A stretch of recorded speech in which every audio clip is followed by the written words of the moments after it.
प्रिय दर्शकों, आपका स्वागत और हार्दिक अभिनंदन। एम्प्लॉय एबिलिटी स्किल्स की इस चैप्टर वाइज आपके सिलेबस के अनुसार हम आपको प्रत्येक चैप्टर की इसी तरह की वीडियो प्रोवाइड कराएंगे, जिससे आपकी तैयारी बहुत ही अच्छी हो सके और आने वाले एग्जाम में आप सफलता को प्राप्त कर सकें। तो मित्रों, जुड़े रहिए हमारे यूट्यूब चैनल से। तो आज हम आपको एम्प्लॉय एबिलिटी के चैप्टर नंबर फर्स्ट, जो कि अंग्रेजी साक्षरता के प्रोनाउंसिएशन के बारे में हम आपको पूरे डिटेल में समझाएंगे। इसके लिए आप बने रहिए हमारे साथ। तो आपको ये तो ज्ञात ही होगा कि वॉवेल्स, जो कि अंग्रेजी वर्णमाला में 5 वॉवेल्स होते हैं, ए, ई, आई और ओ, यू। बाकी के कॉन्सोनेंट होते हैं जो कि व्यंजन हैं। इसके बाद बढ़ते हैं आगे। फोनेटिक्स क्या होती हैं? फोनेटिक्स, इसकी उत्पत्ति एक ग्रीक शब्द से हुई है जिसका अर्थ है साउंड ऑफ स्पीच। इंग्लिश में अल्फाबेट का एक लेटर यानी कि अक्षर कई साउंड उत्पन्न करता है। साउंड के बीच छोटे छोटे अंतर को पहचानने के लिए कानों का उपयोग करना पड़ता है। अब यहाँ हम समझेंगे कि फोनेटिक्स हैं जो साउंड ऑफ स्पीच है। उदाहरण में जैसे कि लेटर CH को मशीन शब्द में C उच्चारण किया जाता है और चिन्ह शब्द में ची। CH को मशीन में CH को C प्रयोग बोला गया है और चिन्ह शब्द में ची बोला गया है, तथा करेक्टर में का उच्चारण किया जाता है। इसी प्रकार से हम अन्य उदाहरण भी देख सकते हैं कि कट में यू को कट, पुट, मिनट, फ्यूरी और यूनिवर्सिटी में यू का अलग अलग तरीके से उच्चारण किया गया है। तो यहाँ आप फोनेटिक्स समझ गए हैं कि क्या है कि अंग्रेजी में प्रत्येक लेटर को अलग अलग बहुत सारे शब्दों में अलग अलग तरीके से बोला जाता है, जैसा कि आपको हम समझा चुके हैं। अब बढ़ते हैं अगले। साइलेंट लेटर यानी कि मूक अक्षर क्या है? अंग्रेजी के बहुत से शब्दों में कई अनुच्चारित या मूक अक्षर होते हैं जिनका उच्चारण नहीं किया जाता, इन्हें साइलेंट लेटर कहते हैं। अंग्रेजी में बहुत सारे लेटर ऐसे होते हैं जिनका उच्चारण नहीं किया जाता है, इन्हें हम साइलेंट लेटर या मूक अक्षर कहते हैं। देखते हैं उदाहरण इनके। जैसे कि बाम। बाम का हिंदी अर्थ होता है दर्दनाशक दवा में एल, जो कि एल जो है आपकी वो एक साइलेंट लेटर है। वर्ड यानी कि दुनिया में आपका एल जो है वो भी साइलेंट है। इसी तरह से बजट और ब्रिज दोनों में ही डी साइलेंट है, दोनों में ही डी साइलेंट लेटर प्रयोग किया गया है। डिजाइन में आपका जी, डिजाइन की स्पेलिंग है DISIGN। डिजाइन मीन्स नमूना होता है, इसमें आपको जी को साइलेंट रखा गया है। नाइफ मीन्स आपका चाकू होता है, चाकू में आपका के को साइलेंट रखा गया है। इसी तरह से गेस्ट, गेस्ट में भी आपका यू साइलेंट रखा गया है। और गार्ड मीन्स चौकीदार होता है, चौकीदार में भी आपका यू को साइलेंट रखा गया है। चलिए अब इनसे संबंधित हम मल्टीपल टाइप के क्वेश्चंस देख लेते हैं कि यहाँ किस तरह के मल्टीपल टाइप क्वेश्चंस आपको पूछे जा सकते हैं, जो कि आपकी परीक्षा में ज्यादातर पूछे जाते हैं, जो कि बहुत ही इंपॉर्टेंट प्रश्न है। क्वेश्चन नंबर, उच्चारण मूल रूप से क्या होता है? क्वेश्चन नंबर पहला है, एक विधि, एक शब्द, सी ऑप्शन दिया गया, एक मुहावरा, इनमें से कोई नहीं। उच्चारण एक विधि है। क्वेश्चन नंबर 2 दिया गया है, उच्चारण से आप क्या समझते हैं? कथन की अभिव्यक्ति, किसी कैरेक्टर को बोलने का तरीका, शब्दावली को बोलने का तरीका, ये सभी। तो आपका इसका आंसर होगा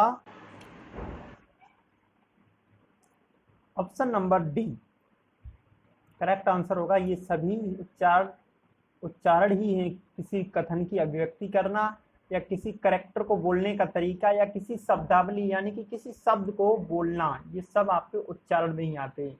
क्वेश्चन नंबर 3 दिया है कि GIST का हिंदी उच्चारण क्या होगा?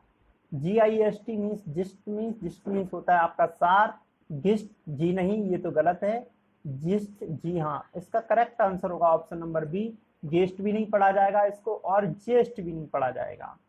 ऑप्शन नंबर 4 दिया गया, क्वेश्चन नंबर 4 है आपका, आवाज के उतार चढ़ाव को कहते हैं वोबल, गलत है आपका, वोबल यानी कि स्वर नहीं कहा जा सकता है, प्रोनाउंसिएशन ये भी नहीं, कांस्टेंट ये भी नहीं, और इंटोनेशन, आवाज के उतार चढ़ाव को इंटोनेशन कहा जाता है जिसका अर्थ ही होता है उतार चढ़ाव।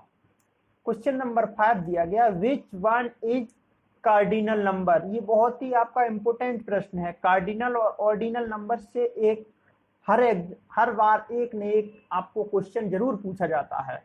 तो आपको बता दें कि कार्डिनल नंबर होते क्या है, पहले तो आप ये समझिए। कार्डिनल नंबर होते हैं जो आपके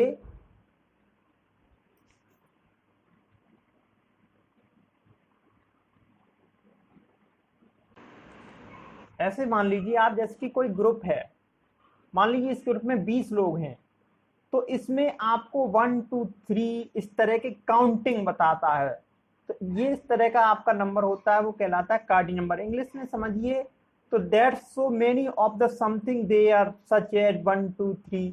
तो कार्डिनल नंबर इनमें से ये आपके रोमन नंबर दिए गए ए और बी, सी आपका ऑर्डिनल नंबर है, जबकि ऑप्शन नंबर डी 1 जो आपका कार्डिनल नंबर है।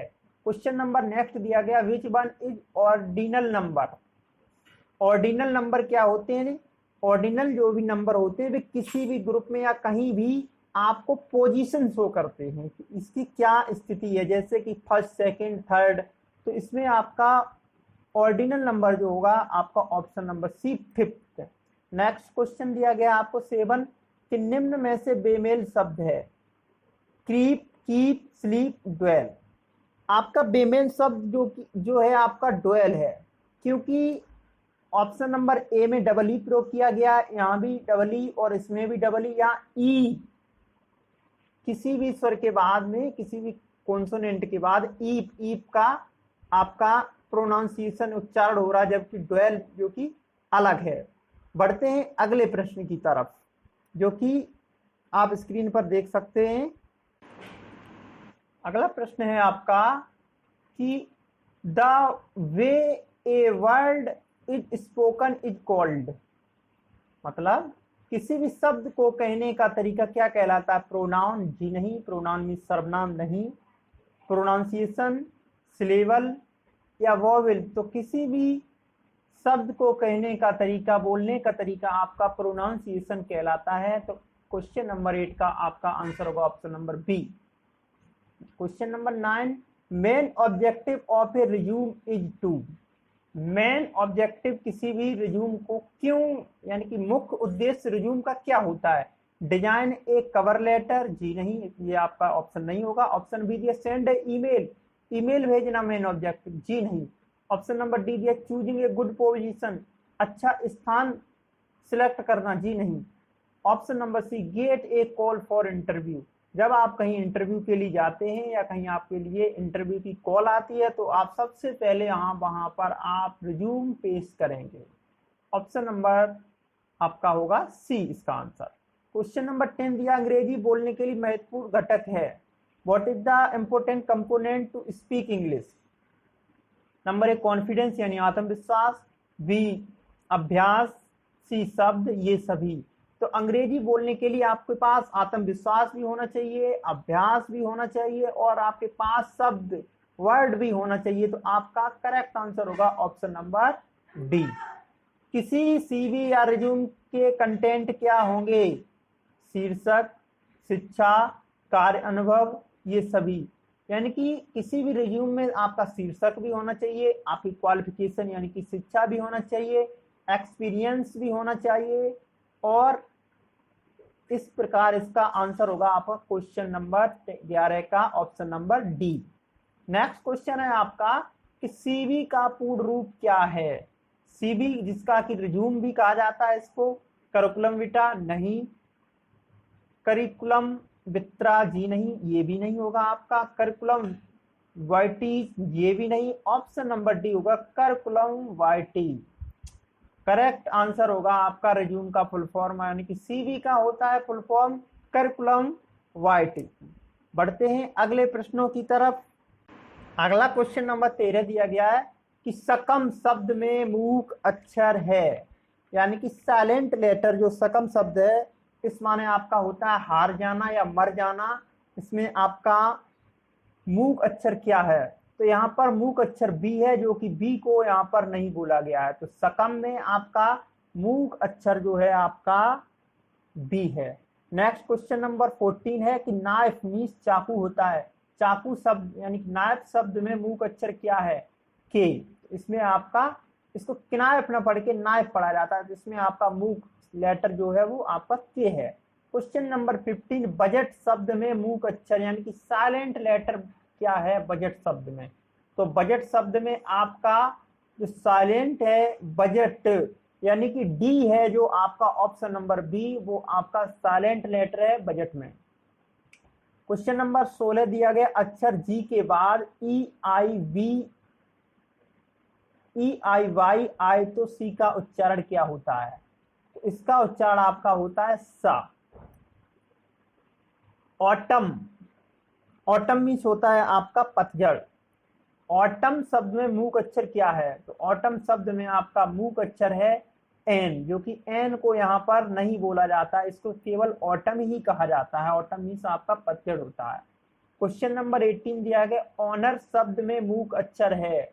ऑनर शब्द में आपका मूक अक्षर एच है, जबकि इसको HONOUR लिखा जाता, लेकिन इसको पढ़ा ऑनर जाता है। क्वेश्चन नंबर 19 साइकोलॉजी शब्द में मूक अक्षर है।